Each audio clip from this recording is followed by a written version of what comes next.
Assalamualaikum warahmatullahi wabarakatuh. Bismillahirrahmanirrahim. Alhamdulillahirabbil alamin. Wassalatu wassalamu ala asyrafil mursalin wa ala alihi washabihi ajma'in wa man tabi'ahum bi ihsan ila yaumiddin. Allahumma shalli ala sayyidina Muhammad wa ala ali sayyidina Muhammad kama shallaita ala sayyidina Ibrahim wa ala ali sayyidina Ibrahim innaka Hamidum Majid. Wassallim tasliman katsiran katsira adada khalqihi ta'ala wa ridha nafsihi wa zinata arshihi wa midada kalimatihi kama yuhibbu rabbuna wa yarda. Ya hayyu qayyum rahmatika nastaghis aslih lana sya'nana kullahu wa la takilna ila anfusina tarfata 'ain la ilaha illa ant. Alhamdulillah,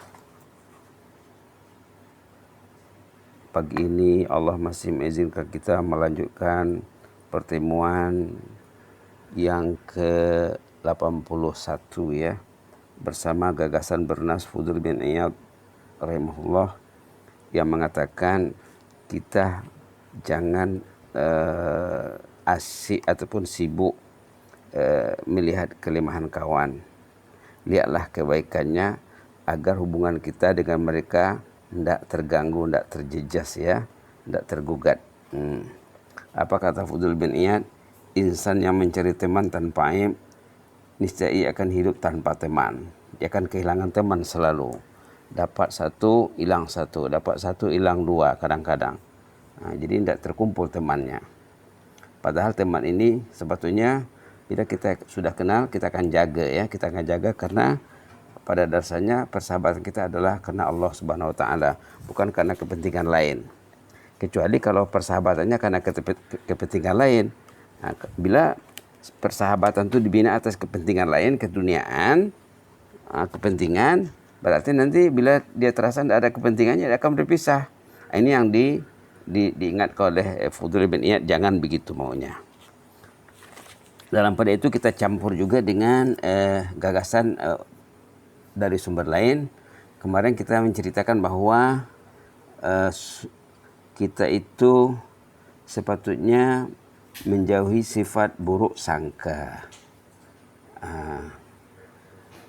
Di sini seorang penulis mengatakan jauhilah sifat buruk sangka karena Rasulullah SAW mengatakan, katanya kebanyakan buruk sangka itu bohong semuanya. Jadi kadang kita ada lintasan negatif dalam fikiran yang dikatakan buruk sangka, su'uzzan. Sepatutnya kita berhusnuzan ya, berbaik sangka sepatutnya. Dalam Quran kita ada diperingatkan dalam ayat surah Al-Hujurat halaman 517 ayat 12 surah Al-Hujurat, a'udzubillahi minasyaitonir rajim. Ya ayyuhalladzina amanu jtanibu katsiran minadh-dhann inna ba'dadh-dhanni itsm wa la tajassasu wa la yaktab ba'dukum ba'dha ayuhibbu ahadukum an ya'kula lahma akhihi maytan fakarihtumuh wattaqullah innallaha tawwabur rahim. Sadaqallahul azim. Allahumma tub alaina warhamna innaka antat tawwabur rahim. Wahai orang beriman, jauhilah kebanyakan buruk sangka itu. Karena sebagian buruk sangka itu sebenarnya tidak ada dasarnya, hanya menimbulkan dosa saja. Dari dosa hati nanti turun ke dosa mulut ya. Kemudian mengikuti dosa-dosa yang lain. Wala tajassasunya seterusnya. Kamu jangan selalu mencari-cari kelemahan kawan. Ingin tahu tentang kelemahan kawan. Ingin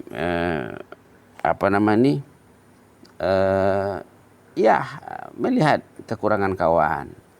Jangan juga wala yaqtab ba'dukum ba'dha. Jangan ghibah.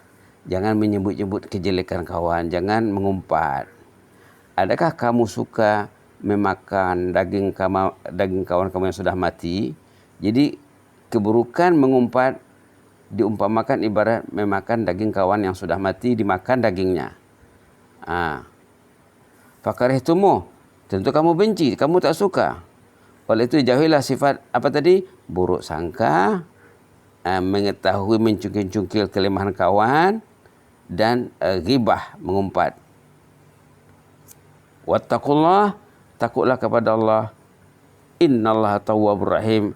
Allah itu sungguh maha menerima taubat lagi maha rahim. Boleh dibaca lagi ya ayat 12 surah Al-Hujurat halaman 517 juz 26 di dekat-dekat penghujung juz sebelum surah Qaf.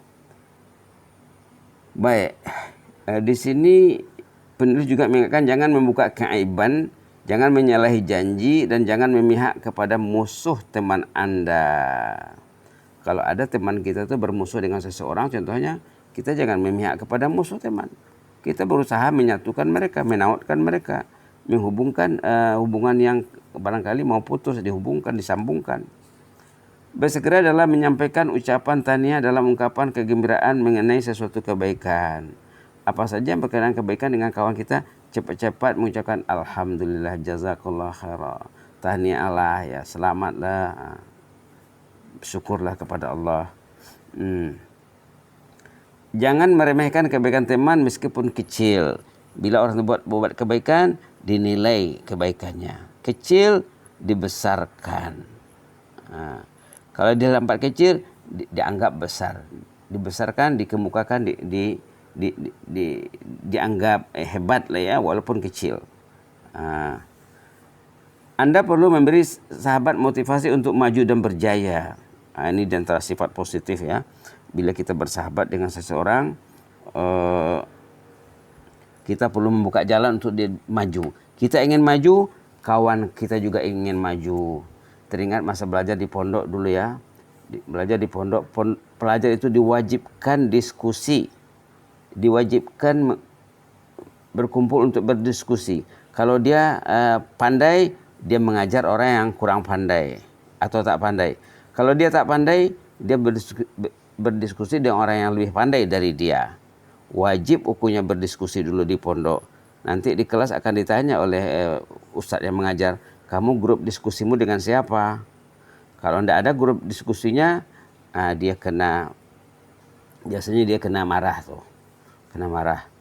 Jadi katalah sahabat-sahabat yang levelnya tinggi, yang tahunnya sudah tinggi, belajar sudah tinggi, dia wajib mengajar yang di bawahnya. Jadi perlu membuka jalan untuk sahabat kita untuk berjaya. Ini amalan dilakukan juga di pondok-pondok. Teringat dulu masa belajar di Arab juga, sahabat-sahabat di sana hampir tiap malam berbincang satu sama lain, membantu yang lemah, membimbing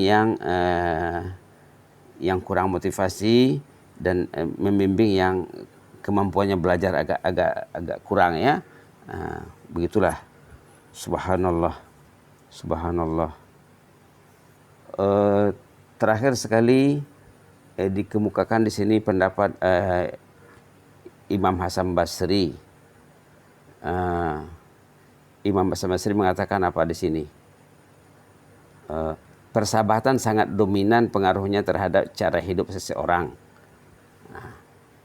Cara hidup orang itu bergantung kepada sahabatnya. Kalau sahabatnya bersemangat, dia akan bersemangat. Kalau sahabatnya lemah semangat, dia akan hilang semangat nanti. Generasi awal Islam sangat peka terhadap persahabatan. Imam Hasan Basri mengatakan bahwa saudara kita fillah, saudara seiman, saudara seakidah, saudara sematlamat, sewawasan, saudara satu tujuan, itu saudara fillah. Orang yang beriman yang kita cintai karena Allah, katanya, yakni saudara yang mendekatkan Anda kepada Allah, merangsang Anda mencintai Allah, mencintai perkara yang merangsang Anda kepada perkara yang mendekatkan diri kepada Allah. Dikatakan akhi fillah, saudara fillah, saudara karena Allah adalah lebih jauh mahal nilainya dari ahli keluarga sendiri. Ini kata Imam Hasan Basri. Dibandingkannya keluarga dengan saudara yang tak ada tali darah, tapi ada tali iman, ada tali Islam, ada tali ilmu dengannya. Saudara seiman itu lebih mahal daripada saudara sendiri, katanya. Jika mereka membuat Anda lengah dan lalai dari keridhaan Allah. Kalau keluarga itu membuat kita lalai, lebih penting lagi katanya saudara seiman. Tapi jangan putuskan hubungan kita dengan keluarga kita ya. Tapi kalau nak dibuat penekanan, penumpuan, perlu lagi saudara seiman, kata Imam Hasan Basri. kata Imam As-Samsari. Mudah-mudahan Allah merahmati kita. Kita akan lanjutkan dengan pembicaraan berikutnya besok dengan izin Allah Subhanahu wa taala. Aqulu qouli hadza wa astaghfirullahi wa lakum. Inni hubbukum fillah, jazakumullahu khairan wa astaudiukumullah wa arakum bi khair wa ala khair insyaallah. Innallaha yuhibbu al-muhsinin al-muta'awinin al-mutahabbin. Wassallallahu ala Muhammadin wa ala alihi wa sahbihi wa baraka wa sallam. Alhamdulillahil alamin. Wassalamualaikum warahmatullahi wabarakatuh.